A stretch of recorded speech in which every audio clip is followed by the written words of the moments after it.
अस्सलाम वालेकुम नाजरीन, मैं हूं आपके साथ कदीर आफाकी और आप देख रहे हैं AJK प्राइम टीवी। नाजरीन, इस टाइम मैं मौजूद हूं अपर छतर में और छतर के मुकाम पे आज जो है एंटी हडाकिज़म मूवमेंट की जानिब से एक एहतजाजी कॉल दी गई थी। तो ये बताइएगा कि एहतजाज क्यों कर रहे हैं आप? जी बिस्मिल्लाहिर्रहमानिर्रहीम। एहतजाज का असल मकसद ये था कि जो भी हुकूमत आती है वो अपने बंदे हडाकिज़म नाम के साथ अपॉइंट करते हैं और फिर कुछ अरसे के बाद उनको परमानेंट कर दिया जाता है। हम अदल के लिए खड़े हैं, हम इंसाफ के लिए खड़े हैं, हम अपनी नौकरियों से हमें कोई गर्ज नहीं है, लेकिन हम ये चाहते हैं कि आने वाली नस्लों को एक अच्छा निज़ाम दो, एक अच्छा इंसाफ वाला निज़ाम हो, मेरिट वाला निज़ाम हो। ये किसी की थर्ड डिवीज़न बमुश्किल है, लेकिन वो किसी वज़ीर का भतीजा है, किसी का भांजा है और तुमने उसको 17 स्केल में लगा दिया। अल्लाह के बंदो, कुछ तो खौफ करो कि 8 नंबर NTS में लेने के बाद तुमने हेडमास्टर भर्ती किया हुआ है, PSC का कभी मुंह नहीं देखा और तुमने 17 स्केल में लगाया हुआ है।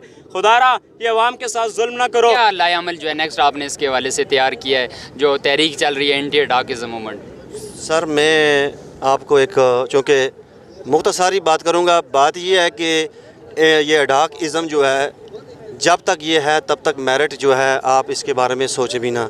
और दूसरी चीज़ ये है कि हम उस रियासत का हिस्सा हैं कि जहाँ पे तबकाती निज़ाम आज भी है, तो हमें ये हडाकिज़म जो है ये एक सोची समझी मैं साजिश समझता हूँ। पिछली हुकूमतों ने ये जो जुल्म किया है पढ़े लिखे लोगों पे, तो मेरे ख़्याल में ये इसका जवाब जो है हमारी पढ़ी लिखी कम्युनिटी घरों से बाहर निकल के अपने ख़यालात का इजहार करे। और दूसरी तरफ उन लोगों के साथ भी जुल्म है जो इस चक्कर में बैठे हुए हैं कि कहीं वो पक्के हो जाएंगे। खुदा न खास्ता अगर वो पक्के नहीं होते तो आप मुझे ये बताएं कि क्या उनके साथ जुल्म नहीं है? क्या उनकी बालाई उम्र में, मैं तो कहता हूँ दोनों के साथ खलवाड़ हो रही है, ये दोनों तबकात के साथ। हडाकिज़म जो हडाक लोग हैं ये इतने मजबूत हैं, इन्होंने उस पर भी जो है ना कोर्ट से स्टे ले लिया। यानी ये कहना चाहते हैं कि जो PSC टॉप करके आता है वो मेरिट पे वो नौकरी स्क्वायर ना करे, उसकी जगह हमें लगाया जाए। तो बात असल ये है कि आप हक के रास्ते से आएँ।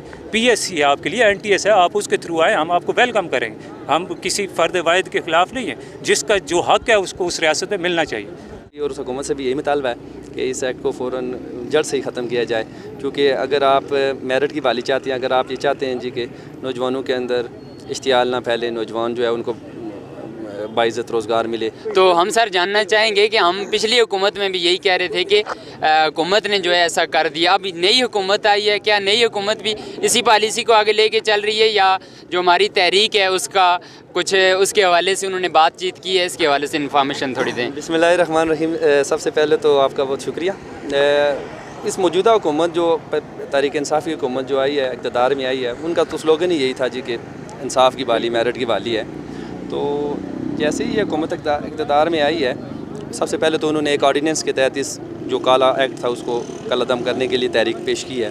तो उससे एक उम्मीद बनी थी नौजवानों को कि ये जो हुकूमत है ये पॉजिटिवली रिस्पॉन्ड कर रही है और इनका जो स्टांस है कि इनका जो स्लोगन है वो उसके ऊपर कारबंद है। जनाब अर्जिश साहब, आप हमारे पास इसलिए आए थे कि हम इस ऑर्डिनेंस को ख़त्म करेंगे, अब हमसे वोट लेके आए। नियाजी साहब, आपने ये बात कही थी और आज आप तो अल्हम्दुलिल्लाह बड़ी पोस्ट पे हैं। इसी तरह फ़हीम अख्तर रब्बानी साहब, आप ये बातें करके आए थे। आज आप क्या 14वें स्केल के बंदे के आगे इतने मजबूर हो गए कि आप ऑर्डिनेंस नहीं ला सकते? क्या आप आज 7वें स्केल के उस हडाक मुलाजम के आगे इतने मजबूर हो गए कि आप आगे आकर उस एक्ट को ख़त्म नहीं कर सकते? खुदारा नौजवानों को इंसाफ दें और इस सिस्टम को, ये जो चोरियों वाला सिस्टम है, जो करप्शन वाला सिस्टम है, अल्लाह की कसम अगर इस तरह का निज़ाम चलाया आपने, इस तरह के नायल लोगों को आगे लाया, तो इस रियासत को मफलूज करने में सबसे बड़ा किरदार आप लोगों का होगा।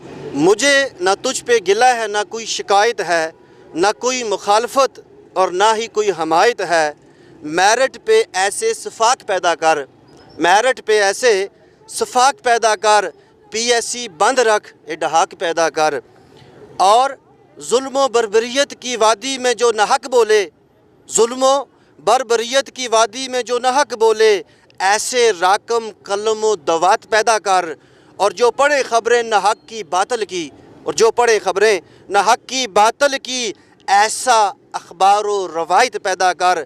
और जो सूरज को छुपाएं उंगली तले, जो सूरज को छुपाएं उंगली तले, ऐसे हरकत व सकनात पैदा कर।